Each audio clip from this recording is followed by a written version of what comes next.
We spend more time with ourselves than with anyone else. The relationship we have with ourselves is really the foundation of all our other relationships. And when you learn how to love, accept, and appreciate yourself, it creates ripples in interactions with everyone else. If you're one of the many people that find it uncomfortable to be alone with themselves, don't worry. You aren't alone. With practice, you'll come to understand time spent with yourself is a valuable part of your well-being routine. Reflection and recharging come in the quiet time and allow you to be more present and rewarded in other areas of life. So let's explore why it's so important to develop the relationship you have with yourself and how to do it.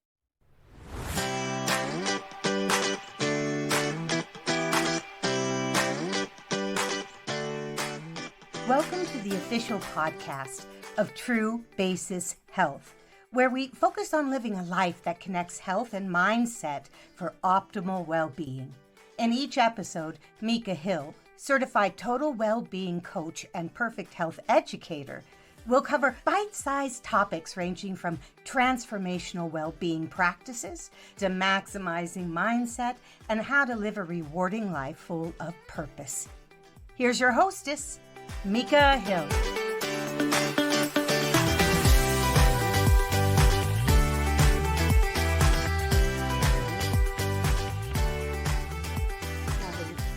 I hope you all had a wonderful Valentine's Day. I think it's great to have a day where we can recognize that love exists in many forms, whether it's from friends, family, pets, and of course yourself. A few weeks ago, one of my coaching friends was talking about love according to ancient Greeks, and she taught me the Greeks actually had 9 different types of love, ranging from playful love to unconditional love.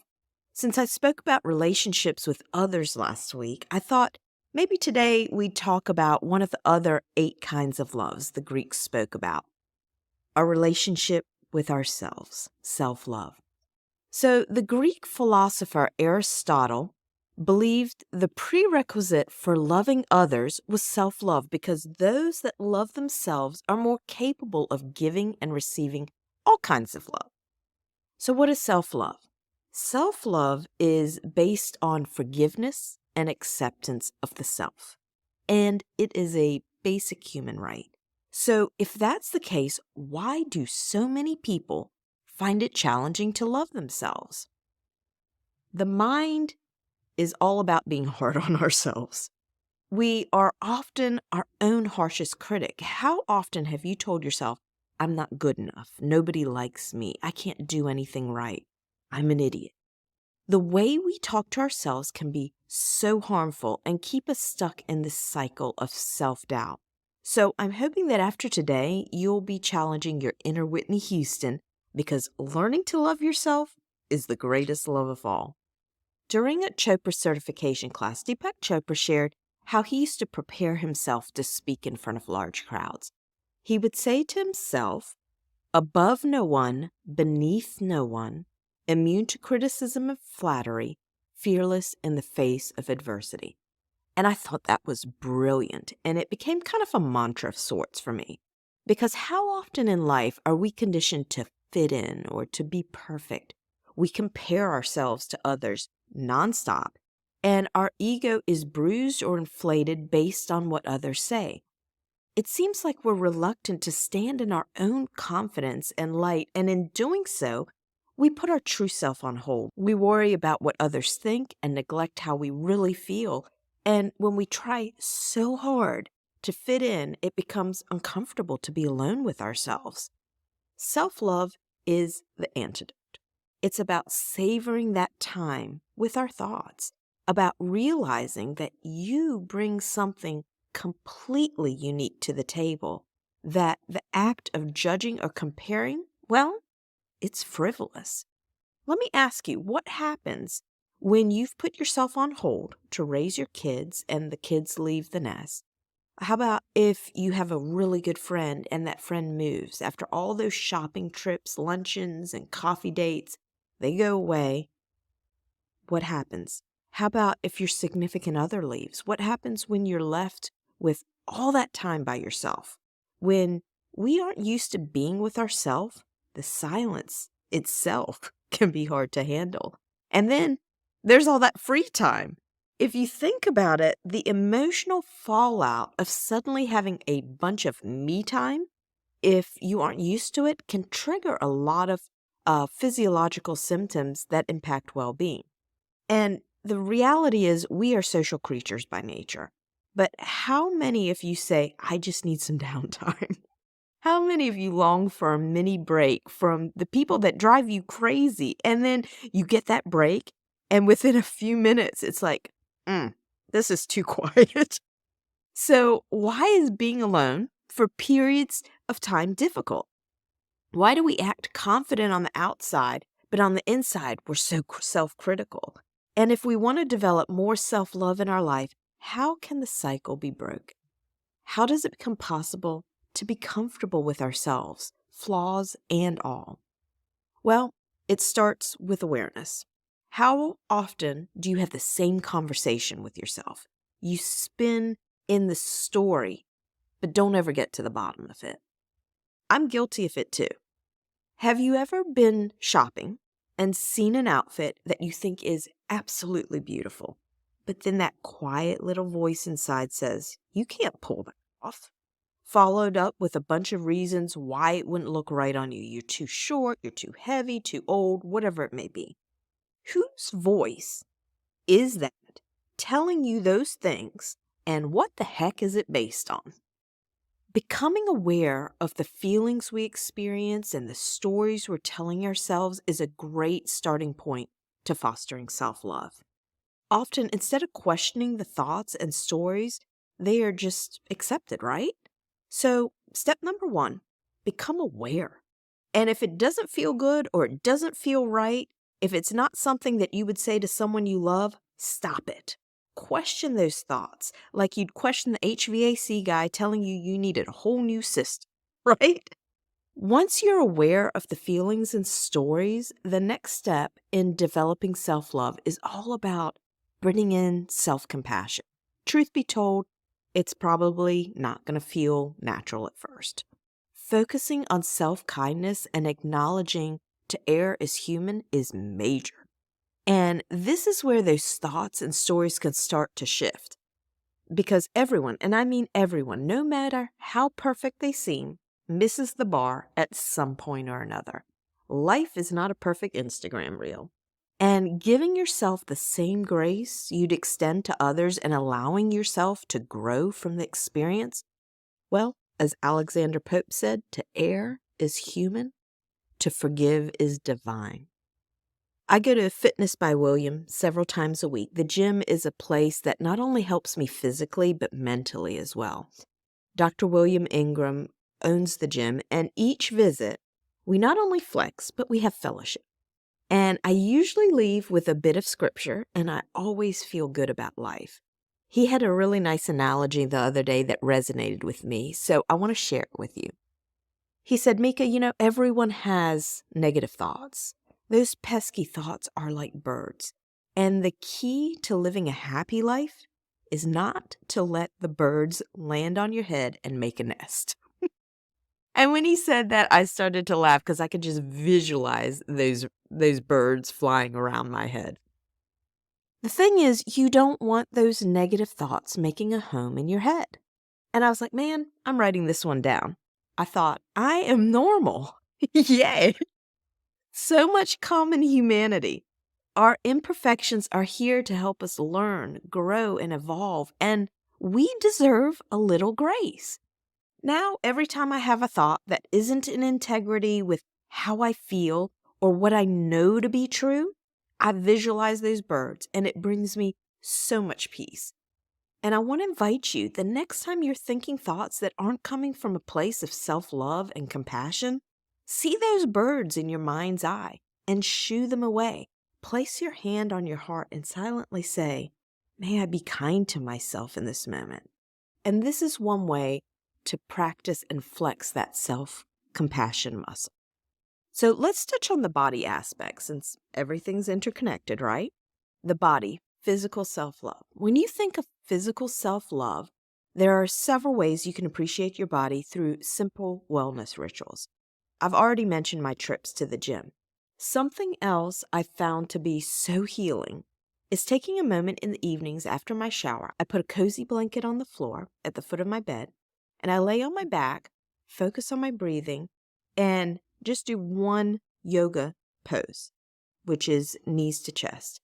So I pull my knees up to my chest and I rock back and forth side to side, taking a few mindful moments to quiet my mind. And when I rock on the hard floor, it's almost like giving myself a mini back rub. This past weekend, I actually treated myself to a massage at a real spa, but several times a week, I've got this mixture of coconut oil mixed with heliochrysum, lavender, and frankincense, and I do an abhyanga, which is Sanskrit for self-massage. From an Ayurvedic standpoint, the essential oils are healing, and they all have different properties, like the lavenders for relaxation. But the coconut oil is very nourishing to the skin, and our skin is our largest organ. So that is a way that I practice self-love.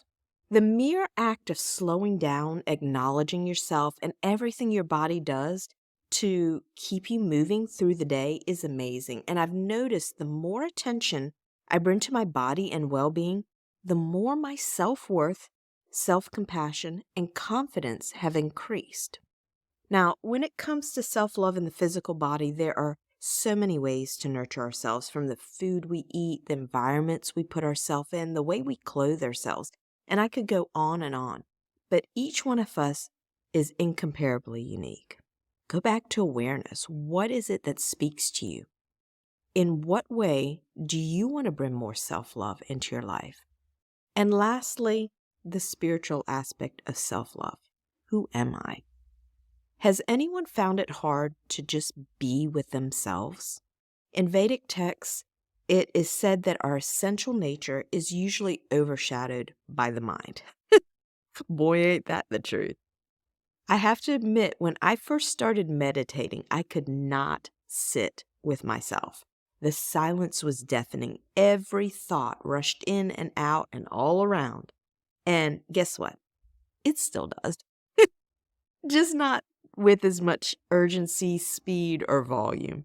And that's just the way meditation can be sometimes. It wasn't until I learned to settle my mind that I was really able to connect with my true self, that space between the thoughts, the limitations, the doubts, and the chaos in my life. Meditation can seem challenging at first, which is why I developed an entire course called Chaos to Calm for the Clarity Club members to really hone in on connecting with their true self, their higher self, their future self, however you want to call it. Sometimes it's not just sitting in meditation that's difficult for us to be with ourselves. It can be physically being alone, like I talked about at the beginning. And I'll never forget going through a phase in my life when I returned to North Carolina. I worked during the week, but when the weekends came, I didn't have anyone. Like, no tribe to hang out with. And my husband would play golf on Saturdays and Sundays.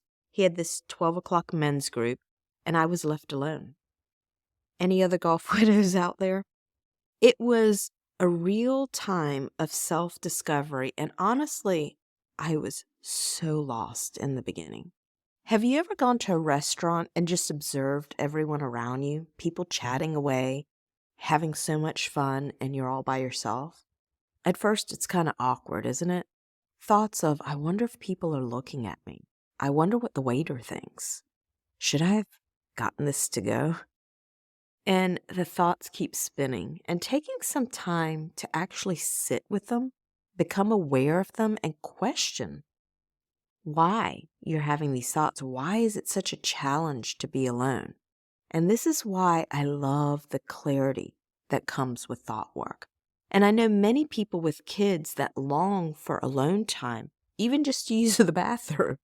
Yet here I was, sitting in a restaurant alone with myself and literally cringing. That was the first of many lunch outings, which led to solo movie dates, which led to solo shopping trips, beach trips, and retreats. And the more I spent time with myself in quiet contemplation and in public, without wondering what everyone else was thinking of me, the more comfortable I felt and started longing for alone time. And over the years, cultivating a relationship with myself has been a large part of my well-being journey. And I'm curious, what conditions and experiences have helped you cultivate self-love and thrive through life? What healthy paths have you thought of developing that make you comfortable with being with yourself? And how do you share your greater gifts with the world while still being connected with yourself? All questions that, from a spiritual standpoint, are worth examining as we look at our relationship with I. As I close today's podcast, I want to remind you that you are worthy of love. You are worthy of health and friendships. You are worthy of living a fulfilling life of purpose. Whether you're sitting at a big, boisterous table with others, or if it's a table of one in the corner, know that life is all about living in a way that is true to you. Know who you are, love who you are, and like old Blue Eyes, Frank Sinatra said, at the end of the day, you'll proudly be able to say, I did it my way. So until next week, forgive my singing and cultivate clarity.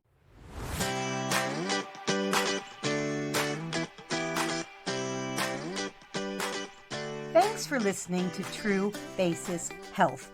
Please post a review and subscribe to our channel. And as you move through your day today, remember, a clear mind is a powerful mind. So cultivate clarity with awareness. You've got this.